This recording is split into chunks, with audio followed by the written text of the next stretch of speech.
집값이 상승할 때는요, 금리가 올라갑니다. 울어야 될 때고 네. 울고 싶은데 누가 때린 겁니다. 그럼 지금 금리를 이렇게 올렸는데 지금- 아파트 값이 빠지는 이유는? 요거 한번 또 짚고 가볼게요. 아까 네. 대화를 나눴을 때 중요한 말씀을 해주셨는데 금리 때문에 집값이 하락한 게 아니다 라고 네. 말씀을 해주셨어요. 네네. 그래서 그렇게 생각하는 이유에 대해서 좀. 결론은 저는 가격은 가격이 결정한다.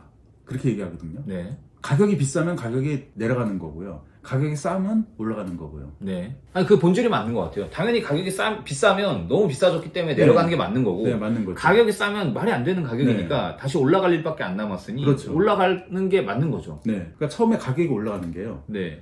가격이 싸니까 올라가는 거거든요. 네. 가격이 싸거든요. 그럼 가격이 싼 건 어디까지 싸냐? 그쵸. 기준이 뭐냐? 기준이 네. 전세가고 매매가가 붙지 않습니까? 네. 물론 뭐 사용 가치가 훨씬 더 높으면은 매매가보다 전세가가 더 높은 게 정상이긴 하지만 네. 그게 더 역전된다는 게 사실 정상적이지 그쵸. 않은 거 아닙니까? 아니죠. 그러면은 거의 매매가와 전세가가 옛날 때 90%가 넘어갈 정도로 붙었다 막 일부 단지에서 막 그러지 않았습니까? 네네네. 그러니까 더 이상 가격이 빠질 때가 없다.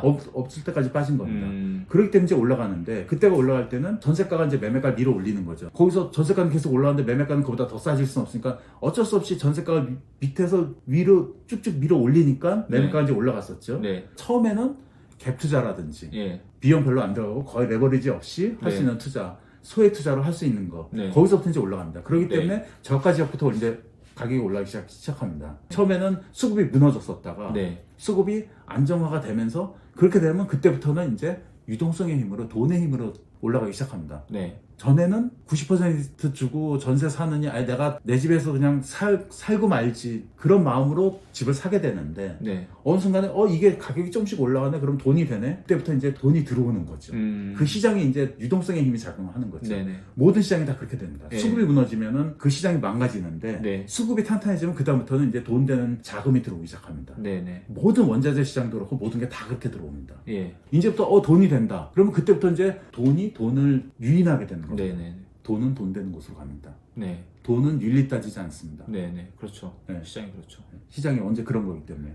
그래서 돈이 들어오기 시작합니다. 그러면 그때부터는 유동성의 힘으로 올라갑니다. 네. 유동성의 힘으로 올라가기 때문에 그때부터는 전세 가율도 낮아집니다. 갭이 벌어진다는 갭이 거죠? 벌어지는 거죠. 네. 왜냐하면 유동성의 힘으로 매매가가 더 앞에서 선도로 리딩하면서 나가는 거기 때문에 네. 전세가는 못 따라오는 거죠. 그렇죠. 전세가는 언제나 실수요 가치이기 때문에. 네네네. 그러면 이제 점점 전세 가율이 낮아지는 거죠. 네네. 점점 갭이 벌어지면서 전세가고 예, 예. 매매가면서. 예. 시장이 움직일 때 보면요. 지역으로 틀리고 상품별로 다릅니다. 네. 2013년 정도부터 이제 반등을 시작해서 네. 2015년까지가 전세가가 매매가를 밀어 올리는 시기였었거든요. 네. 그리고 2017년 상반기까지는요. 네. 일반 아파트 그 중에서도 가장 좋은 거는 신축이었었죠. 왜냐면 네네. 신축이 인기가 있을 때니까요. 네네. 신축을 투자하는 게 가장 좋았었던 거고요. 아파트는 올라가지만 비아파트는 안 올라가지 않습니까? 네네. 어느 정도까지는요. 네. 2015년까지 아파트를 투자했었고 2년 만에 우리가 바로 팔 수는 없지만 네. 2년 간격으로 움직이니까요. 네. 2007년 상반기까지는 아파트 아닌 다른 거 뭐가 있죠? 빌라를 네. 사도 되고요. 그 다음에 오피스텔 사도 되고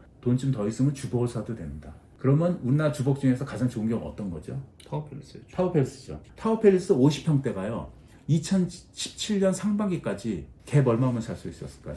그때는 가격이 10억대였습니다. 매매가는. 근데 예. 갭이 평균 1억 5천이 안 넘어갔습니다. 그게 1년, 2년 지나고 나서 그게 바로 차익이 10억이 생겼습니다.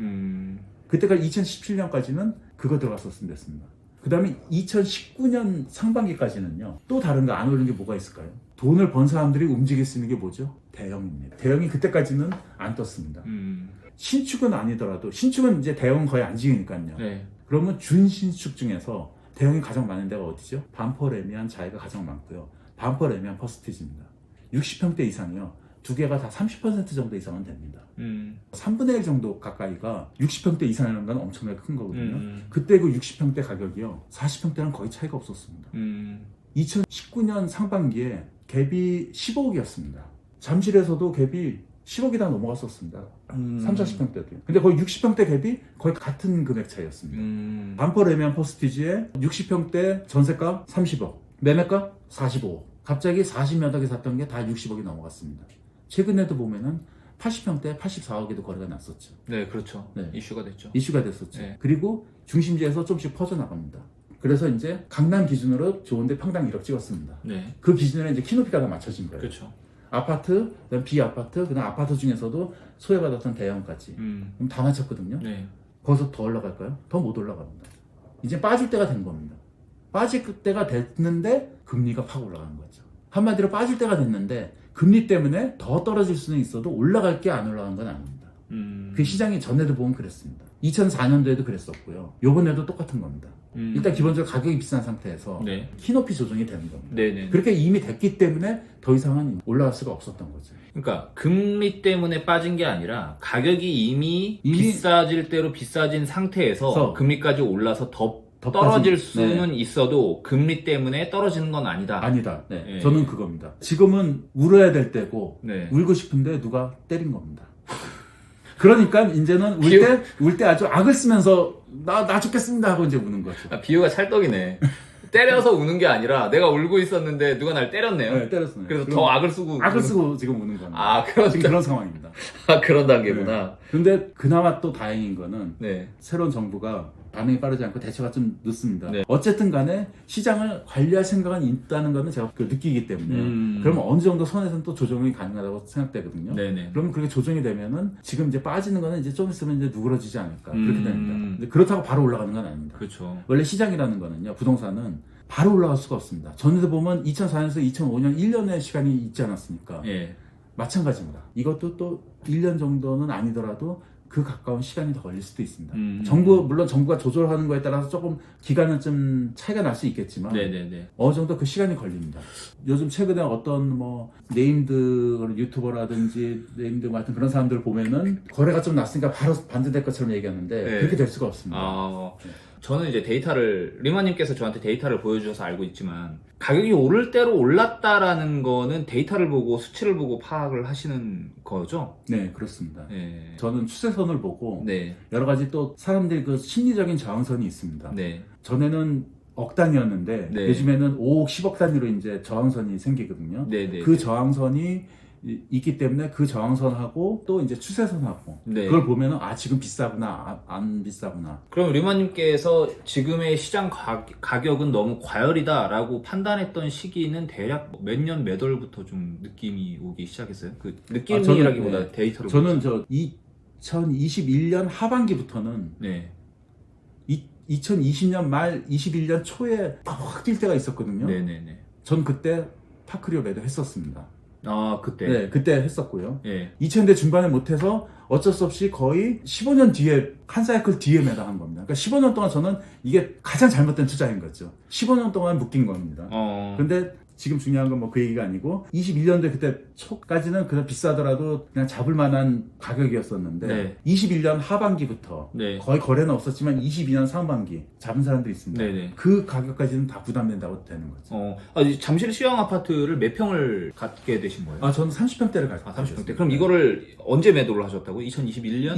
2021년 저 초에 매도를 했습니다. 이 매도를 하려고 했었던 근거는 그동안 계속 지표를 추종을 하시다가 이때쯤이면 팔아야 된다라는 게 고가 때 와서 파는 거죠? 그것도 판 거고요. 예. 또 그때 또 일시적 이주택 기한도 예, 있었고요. 그것도 있었고. 네, 그것도 있었고. 왜 잘 다니는 직장 그렇게 때려치고 예. 겁없이 뛰쳐나왔냐. 네네네. 혹시나 대기업에 있다 보니까 중소기업 갈 수 있을 것도 생각했지만 중소기업 가는 그 사이에 나는 부동산 투자를 해야 되겠다. 네네. 이때 확신이 있었습니다. 그래서 저는 과감하게 대기업 때려치고 나왔습니다.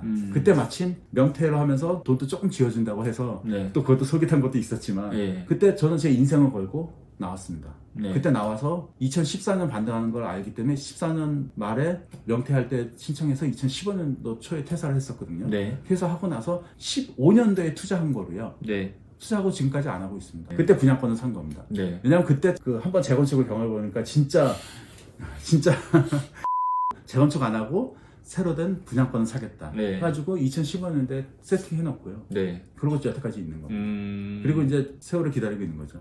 여러 유명한 사람들처럼 뭐 많이 사고 팔고 뭐 그렇게 하진 않습니다. 물론 주변에 지인들 이렇게 사고 팔고 하는데 같이 도와줘서 엄청나게 많긴 하지만, 네. 그럼 아까 울고 있는데 때려서 더 악을 쓰고 운다라고 표현을 하셨잖아요. 네. 이제 그 때린 게 금리의 역할인 거죠. 네, 그렇죠. 네, 그러면 그 말인즉슨 지금 금리가 너무 과하니까 네. 더 빠질 수 있지만 이거는 네. 일시적인 거지. 일시적인 겁니다. 그쵸. 다시 올라갈 수 있다. 이렇게 네. 보시는 네, 거죠. 그런 거죠. 그리고 수익형은 금리의 직격탄을 맞습니다. 그렇죠. 네. 아무래도. 근데 차익형은 자산입니다. 수익형은요, 네. 일반 상품처럼 금리하고 맞춰서 금리가 비용이 되는 거고, 네, 그렇죠. 그다음에 월세가 수익이 되는 거죠. 그렇게 매치를 하면서 이렇게 하는 상품처럼 그렇죠. 가는 건데, 아파트처럼 차익형은요, 네. 시세 차익으로 돈을 버는 거기 때문에 네. 이거는 자산의 가치 경향을 더 띱니다. 네네. 그러니까 자산의 가치를 띄는 거는요, 금리에 그렇게 영향을 크게 안 받습니다. 장기적으로 보면요, 금리하고 아파트 가격하고 상관관계를 구하면요, 네. 반 정도 왔다 갔다 합니다. 반은 맞고 반은 틀리는 겁니다. 네. 그러면 그거를 이제 구분해서 봐야 됩니다. 그럼 구분해서 볼 때 보면요, 장기적으로 보면요, 집값이 상승할 때는요, 금리가 올라갑니다. 집값이 상승할 때는 금리가 올라갑니다. 금리가 올라간다. 네, 장기적으로 보면요. 장기적으로 보면. 네, IMF 이후에 98년도에 저점이었고요. 네. 99년도부터 슬슬 올라가서 2004년까지 많이 올라갔었거든요, 집값이. 네네네. 그러다 또 2003년까지 올라갔었고, 네. 2004년도에도 푹 빠졌습니다. 네, 그렇죠. 그리고 2005, 6, 7 그때 쭉 올라갔었거든요. 네네네. 근데 우리나라 금리가 미국 금리, 기준금리 따라가니까요. 그렇죠. 따라가죠. 2000년대 초반부터 2002년, 3년까지 우리나라가 미국 금리 다 올라갔습니다. 네. 아파트 올라갈 때 올라갔습니다. 그러다가 그 2004년 전후로 있죠. 네. 그때 금리 또 쭉 빠졌습니다. 네. 그리고 다시 또 2005, 6, 7년도 있죠. 네. 금리도 쭉 올라갔습니다. 예.